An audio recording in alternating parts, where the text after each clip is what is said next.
Does anyone else think Coke needs a new sponsor? And maybe it should be Harriet Brown.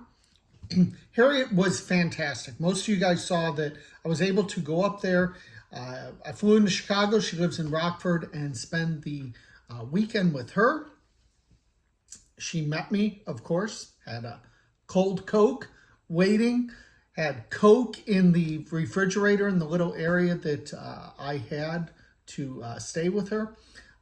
Just a fabulous host. I can't thank her enough. We had a wonderful time.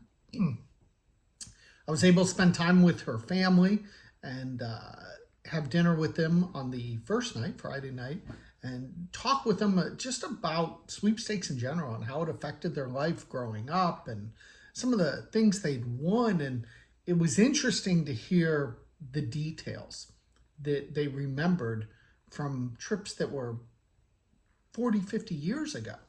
So that was really exciting to me. On Saturday, we had a wonderful lunch at the Stockholm Inn. Some of you guys are familiar with the place. I guess it's famous there in Rockford. It was very busy. It's a huge, huge place. But it was wonderful, and I was able to meet some of you guys and meet her local club, some people who I have not met before. So that was nice. And then from there, we actually went to this museum in Roscoe, Illinois. And it's this auto collection museum. I thought I had the little brochure, but I don't have it nearby. It has so much stuff to it. You can spend hours, which we did, and I'm sure we still missed a ton of stuff. From presidential cars and automobiles to movie cars to, there's a huge, wonderful section on auto racing. There's a ton of stuff on presidents in general. There's clocks. There's an area with just clocks that have been in the White House. There was some space exploration I thought was interesting. They had a tire from one of the space shuttles. I find all that stuff interesting, so I really, really enjoyed that and can't thank Harriet enough. But one thing I want to mention from Harriet is, I've read a lot of her works. She's done a lot of writing over the years, and she shared a lot of it with me, and I actually have a copy of her book, The Winning Road. And so many of the things that she talked about and wrote about 40, 50 years ago still apply to sweepstakes today on attitude and just entering and consistency and, about those who win and those who don't and the reasons why. Now, the technology obviously has vastly changed over the years, but the founding principles are just wonderful. And I actually have a copy of her 10 Commandments of Sweepers. And I'll be sharing that on social media here in the next couple days. So there'll be some more videos and some stuff that has come out from the visit with Harriet, but just wonderful. In fact, I laughed right before I record this. I got an email from her, and she had watched her Snoop Dogg bobblehead video. She didn't even realize that I was using that on social media, but she won that, and she has this huge, when I say, I mean it's huge, built-in dollhouse that's been built into her wall, and it's got all these little details and everything, and you can understand why, as a kid or a grandchild, that you would have been fascinated by looking at all the things in the dollhouse. And I mean, to the point it has an attic with some Christmas trees and some stuff up there.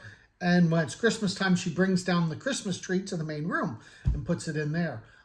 Just a really neat thing. And I think I probably have a picture that's at some point, again, I can share on social media. But she had sent me a message and said she realized that Snoop was actually the same scale for her dollhouse. So she thinks she's moving Snoop into the dollhouse, which the doghouse would probably be more fitting because it's Snoop Doggy Dog, but the dollhouse. So I think that's hilarious, and I can't wait to see where he finds a new home in the dollhouse. I'm sure that's going to be an interesting room nevertheless. Moving on, Memphis, this weekend, I am flying out tomorrow morning. I am flying through Dallas. I don't know what I was thinking. So sometimes you book those flights and afterwards you're like, Yeah, I don't know what I was thinking on that one, but going through Dallas to get to Memphis. And so I will see you guys this weekend. I look forward to it. I know a lot of you guys are doing Graceland. I've done Graceland. It's wonderful, a great, wonderful experience. I am going on the boat ride. There's a boat that a lot of us have booked on Saturday, so I will be on that. And I'll be back. I'll be back home Sunday. So just a quick 48 hours visit to Memphis for the mini convention. North Carolina officially announced their date. It is March 23rd. They are taking registrations. It's only open to the first 100. I talk about that more in tonight's issue and where you can get a registration form. There will be some details up on iWin for that as well, but unfortunately, I think it's going to sell out very quick. They're just limited on space there. Lastly, one topic that really came up this week that we dealt with in Club iWin was about entering and moving on. And one of the things I've seen a lot lately in Discord that I think is a mistake is people dwelling on when prizes are going to be drawn and who won, and, you know, following up on just random prizes that in reality, there were 100 winners. You're probably going to get your prize anyways. There's no need to panic and start bugging people for these, you know, $25 gift cards. Don't get me wrong. You want it. You're entitled to it. I get it. But the common theme was enter and move on. And the people who are successful and the people who win on a regular basis really stick by that. Enter and move on. You enter something and you move on. You move on to the next one you enter. You don't worry about that one anymore. If you win, they're going to get a hold of you. They'll reach out. They'll contact you. If you're entering legitimate sweepstakes like those found on iWin contests, you're not going to have a problem with that. Now, don't get me wrong. Every now and then there's a hiccup with a prize or a trip, and you have to follow up on it. I'm not telling people to never follow up on things, but sometimes the overreaction and the fear is just is a little bit too much. It's just not needed. It's not good. It's not good for your health. You're driving yourself, crazy trying to figure it all out, but it's not really needed. So enter and move on. Don't worry about what the rules say as far as when the prizes are going to be drawn or when they're going to reach out or when they're going to contact you. Because again, my experience is probably half the time they're not correct, at least half the time. So, and you may be a second chance winner. You know, not everyone claims their prizes, or sometimes they have trouble getting a hold of people. Sometimes people don't believe they actually won something, so they don't respond. All those things can play a factor. Other than that, have a great rest of your week. We'll be back with another one of these next week.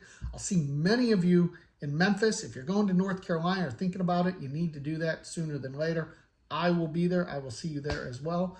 But if you missed that, you got the big national in Vegas next August. So don't hesitate to check that one out too. Other than that, keep on winning. See you soon.